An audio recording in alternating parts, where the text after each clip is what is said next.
You know what? Nephew Jamie just said something. New Orleans, the state of witchcraft and voodoo.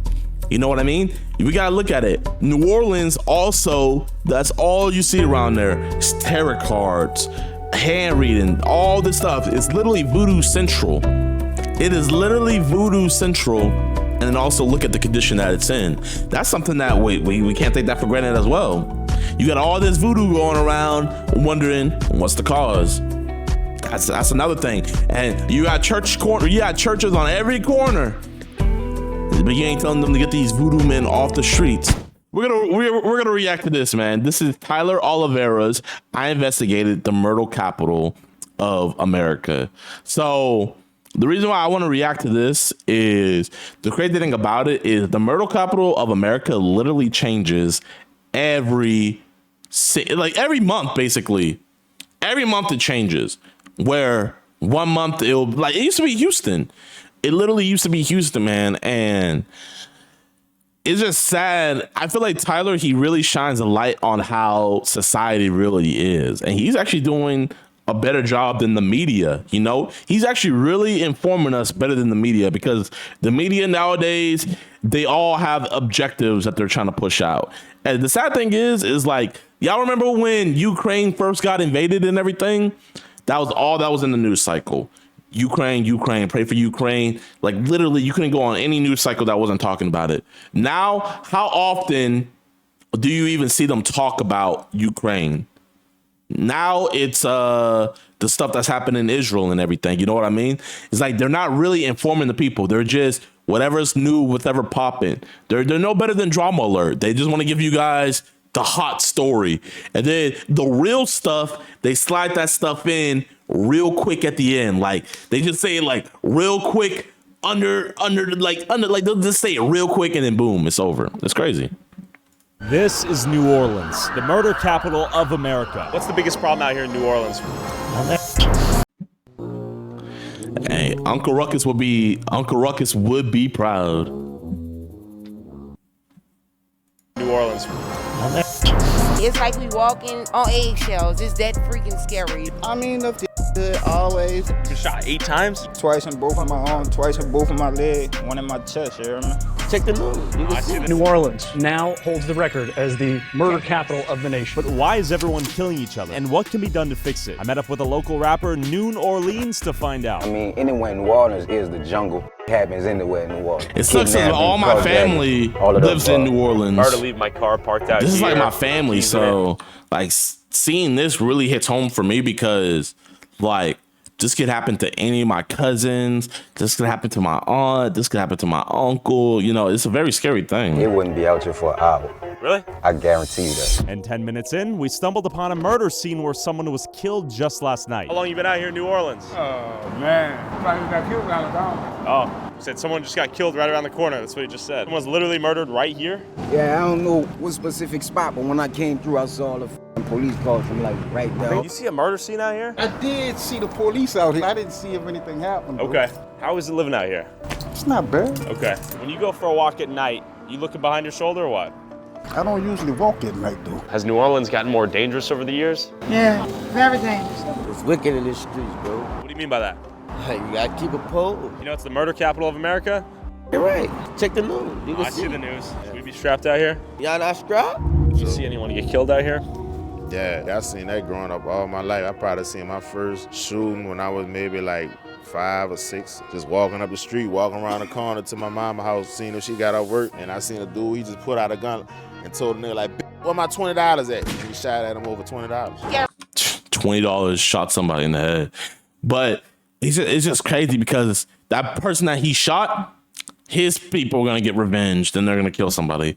Then it's just a never ending cycle. It's just a never ending cycle that's never going to end ever. And then like the police really don't care.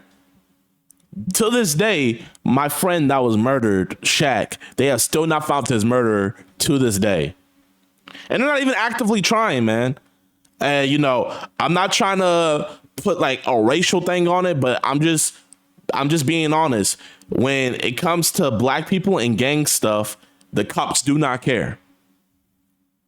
Unless it's a regular civilian and stuff like that, when it comes to gang stuff and everything, cops do not care. They're not going to actively try to figure out the case. And that's the truth. If any of y'all want to get booty hurt in the chat, y'all can get booty hurt, but y'all know well and good that it's the truth. The only way that they'll put effort is if that gang person has some type of notoriety to them.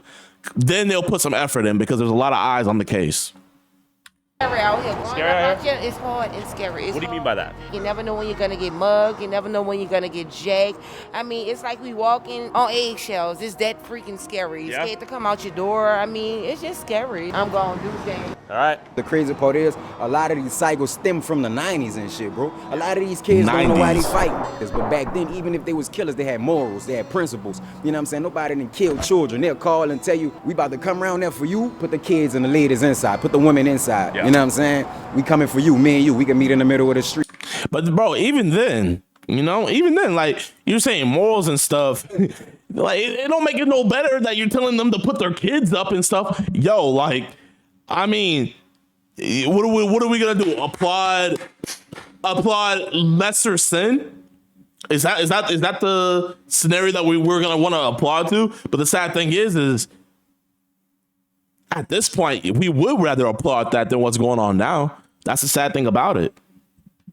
Be lucky to graduate for real. A lot of people from when I was in middle school, they not here with me today. Feel me? That's what another thing I learned. A lot of the kids that be innocents, they could die too. It could be anybody for real. You don't gotta just be in those streets, gang. Bro. The first time somebody pulled a gun on me, I was 9 years old, bro. And it wasn't even. Wait, hold on. 9 years old. Who has any business pulling out a gun on a 9-year-old? Gun on me, I was 9 years old, bro. And it wasn't even a killer. It was the police. So it's like from those type of experience, you learn. Bro, that's so evil. A police officer pulling out a gun on a 9-year-old. Learn how to approach life from staring on the barrel of his gun. You feel what I'm saying? We just playing basketball. My brother-in-law, bro.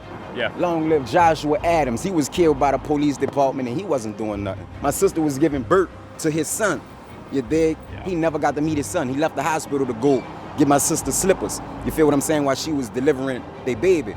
Didn't make it back to the hospital to see his son get born. The police stole him. You feel me? They killed him. They left me for dead, but why the fuck would you doubt me? I come from public housing, paid mama bills as a child, never knew shit about allowance. This ain't for fortune and fame. This from the torture and pain. Before this mic made me sane, I wore this all on my brain. Some of my bitches just changed. Now they gon' pack up your funeral. That's why I ride with the Glock. Young all right, this ain't XXL freestyle.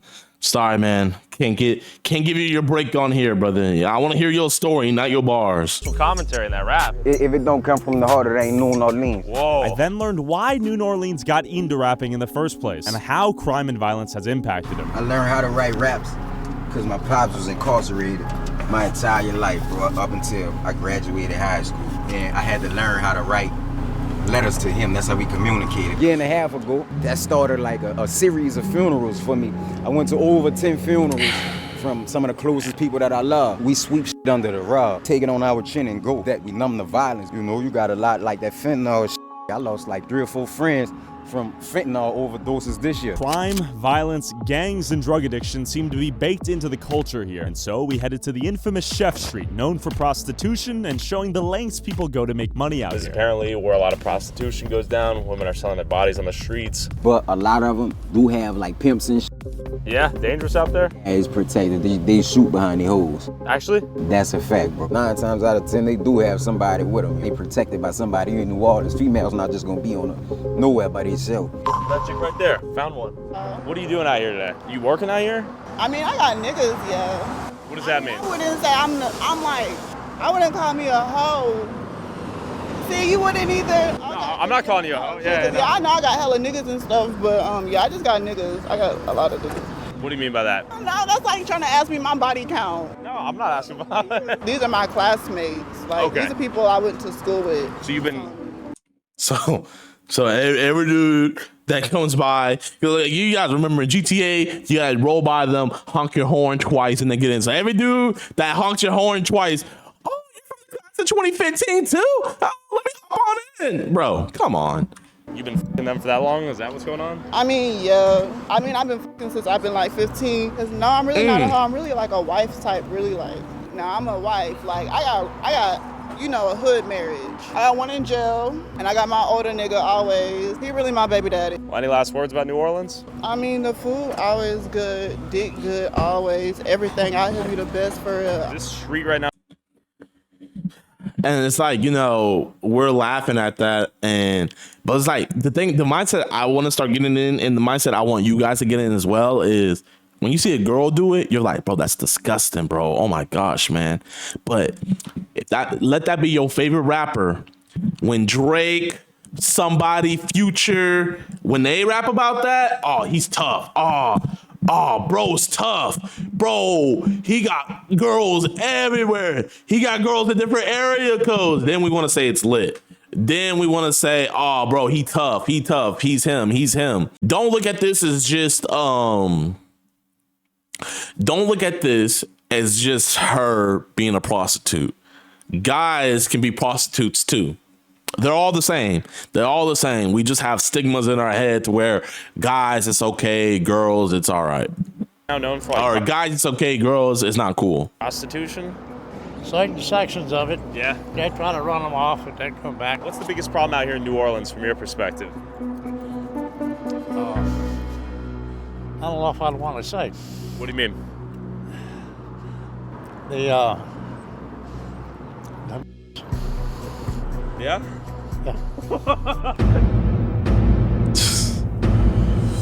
What do you mean by that? They're ignorant and don't give a fuck. They want everything for free. Is there conflict between blacks and whites out here?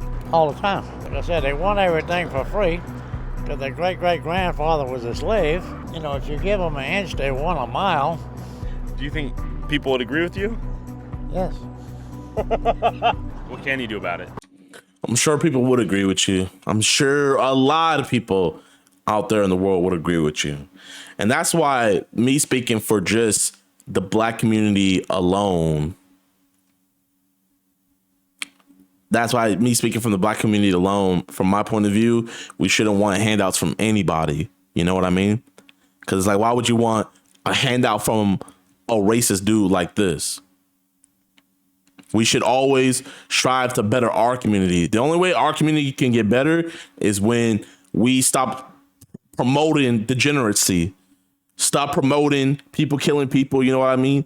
I still see people saying R.I.P. King Von, R.I.P. There was more people mad at Charleston White for saying that a demon got slain than for all the people. Bro, what's his name? Trap Lord Ross made a 3-hour documentary showing how King Von was a serial killer. And there was people more mad at the fact that he made a documentary showing that this dude literally was a serial killer than the fact that King Von actually was a serial killer. They were more mad at the dude that made the documentary than the serial killer himself. What sense does that make? That's such a backwards society. That's such a backwards community. It's stupid.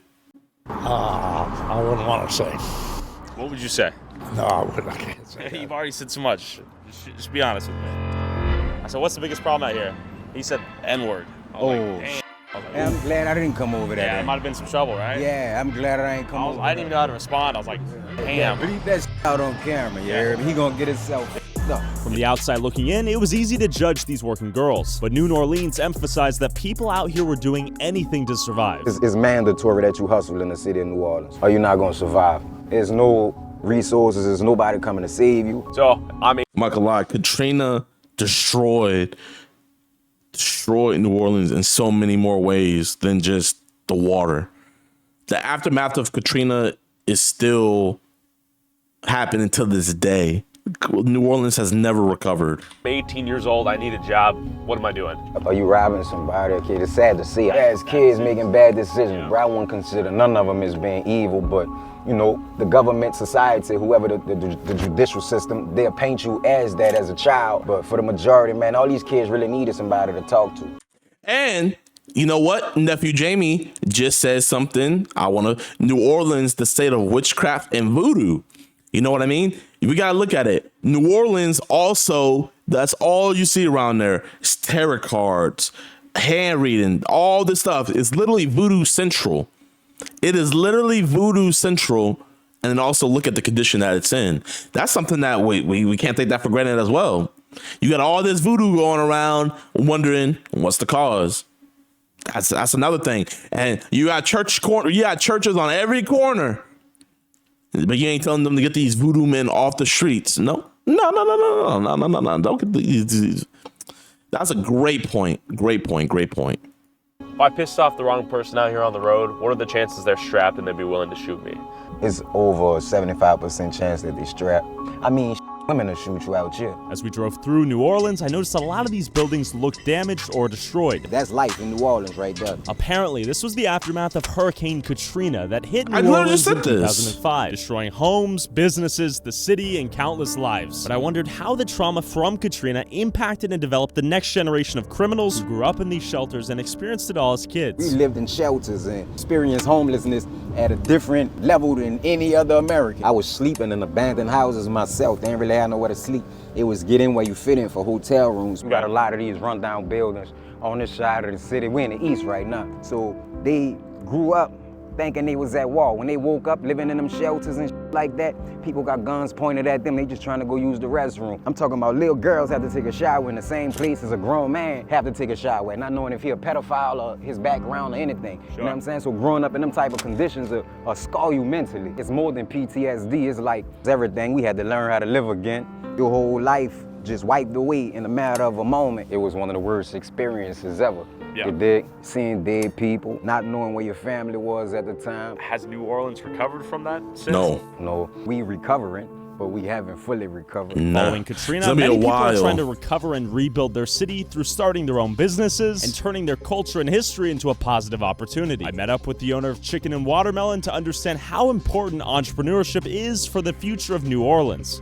You own a business out here? All right, man. Like, I know we as Christians, can't be pointing out stereotypes like this and stuff like that, you feel me? But I'm not gonna lie, come on, brother. You're not doing us no service at all by naming this thing chicken. You could have just said watermelon. You have to name chicken and... That's outrageous. That's outrageous. Even I will admit that is outrageous. But you know what I will tell you guys? I bet you the food's good though. I bet you the food is good. Yeah, chicken and watermelon. And where did the name come from? Because it's kind of funny. I'm gonna say like this. Back in the day, they raised... Wait. Tyler. Why is it funny? Why was it funny, Tyler? Why is that funny? I'm just playing with you, bro. Chickens, they sold watermelons. Yeah. They just put a bad connotation on it to make it seem like a bad thing, but this is how you get wealthy. How important is entrepreneurship and business ownership? He got a business. Man, if you really want to be successful in life, start your own business. Education, praise God. Charter schools, they dumb down. They ain't trying to teach the kids nothing. And if you talk to the kids, they slow. You know what I'm saying? But I'm trying to inspire the kids, man. It ain't just about school. You can still take that hustle mentality and change into something else and learn as you go. There's all kinds of ways to hustle, man. You got to find something to sell. You can hustle without drugs. I love how he said that. He said you can hustle without having to, commit sin. You don't have to sin to hustle. Mentality and change into something else and learn. Praise God. I love that. Hustle, man. You got to find something to sell, not drugs. I love how he's turning that negative stereotype into a positive business opportunity. Praise God. Well, Josh. That's awesome. Tyler. This is the barbershop. How long you had this place? Going on, 4 years now. How important is it having a hustle out here in New Orleans? Very important. Yeah. If you look at the city right now, only certain parts of the city is built back post-Katrina, right? You'll be seeing that, okay, there's not really much for a lot of New Orleanians to do because the city is lacking resources. Look at the record labels. We don't even got no record labels in New Orleans. Think about it, kids just want to have fun. I think it starts with us teaching the kids and fighting for the future of the kids. It was obvious that the hope to break the cycle of violence was in the next generation of kids. But with their idols being drill rappers talking about gang violence and murdering each other, it was clear it impacted the culture and mindset of the youth. Brody just graduated, has his whole future ahead of him, and he's toting a gun. It's crazy, man. The only way to have a better future is if the people you're raising, if you want to see how the next generation is going to be, look and see what the kids are doing now. Whatever the kids are doing now, that's exactly how the next, or whatever the kids are looking to now, that's exactly how the next generation is going to be. You feel me? Like even myself, man. I gotta put myself in this as well, man. I'm not gonna just downplay. I'm not gonna just put all the problem on drill rappers and everything. I'm gonna put some of the onus on myself too, man. I'm gonna take some of this heat. I did not aid in the helping of the next generation at all.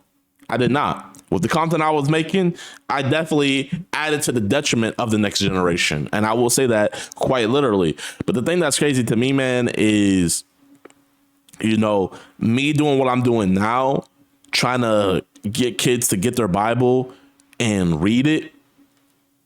I'm getting more flack for doing this now than when I was doing what I was doing before. You know what I mean? Before, and to every Christian, I was like the poster Christian guy because I shouted out Christ on Impulsive one time, you know? Hey, JiDion gave us one shout out, man. We good, bro. That's a major W for the kingdom of Christ. JiDion, yeah, he's promoting professional raw dog. He's promoting homosexual. He's promoting, you know, lying, being deceitful, causing chaos in public and stuff. But hey, he gave us a shout out on Impulsive. Hey, bro, JiDion's getting in our books, man. But now I'm public enemy number one. Now I'm public enemy number one because I'm trying to help spread the true message of our Lord and Savior Jesus Christ. From birth, leading to kids wanting to emulate their favorite rapper, pursuing the life of a gangster. Look at that. 5-year-old kid with a literal gun. That's crazy. Shooting up their ops and getting shot themselves. We met up with an up-and-coming rapper who wanted to emphasize that the gang life is no joke. What's your name? 3. Are you gonna spit some bars for us? Yeah, I got you. Okay.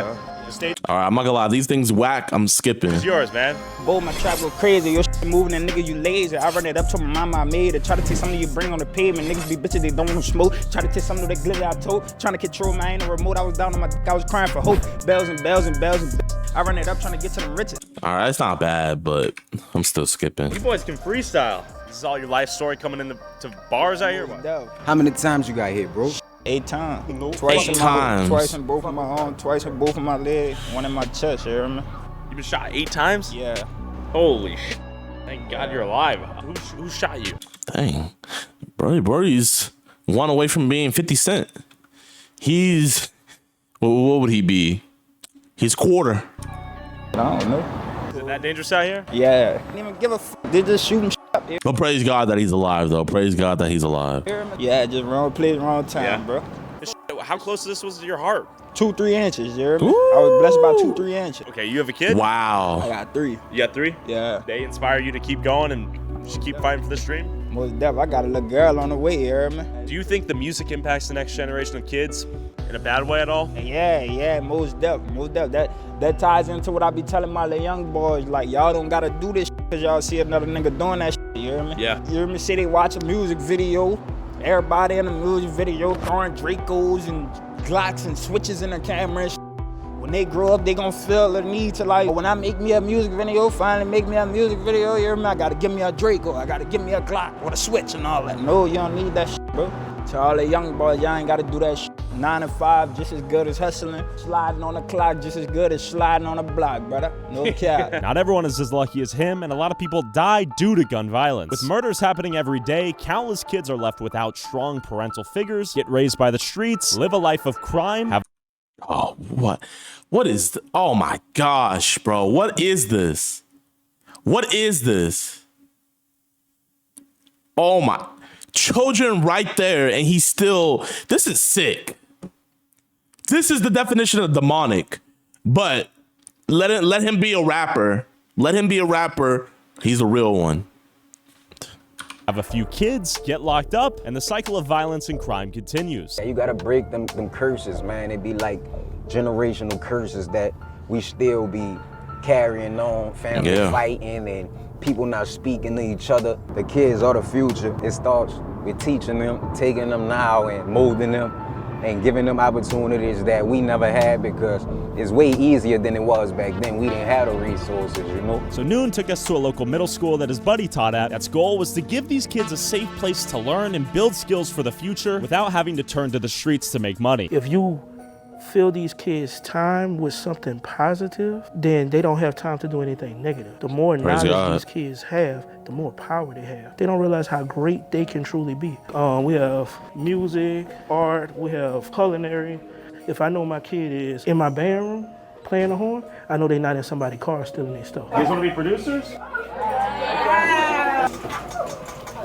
So I get them to send it to me and I listen, and I'd be like, man, it's crazy how creative they is, like they mind. So I try to give them in that class the space to really just open up creatively and just let everything flow. You feel like this is like a home away from home? Yeah, because it got me out a lot of stuff. The reason why this band is important because this gives the kids another opportunity to basically like get away from a lot of different things that they, these kids go through a lot. Like I had kids over the summer lost parents, kids that go home probably ain't eating tonight. This band is like an outlet for them to like basically get away from all of that. And before I left, the proud band teacher wanted to show me the talent and dedication these kids had, but only after a little discipline.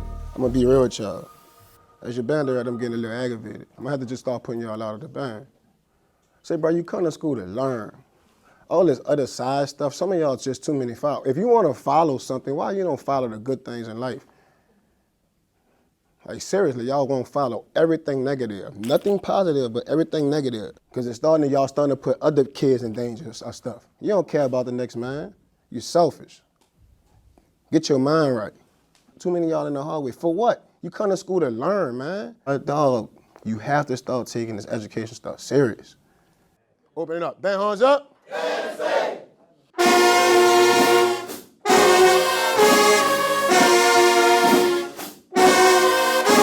Despite the traumatic backgrounds and unstable homes a lot of these kids probably have, a good school system and a teacher that actually cares might be enough to break the cycle.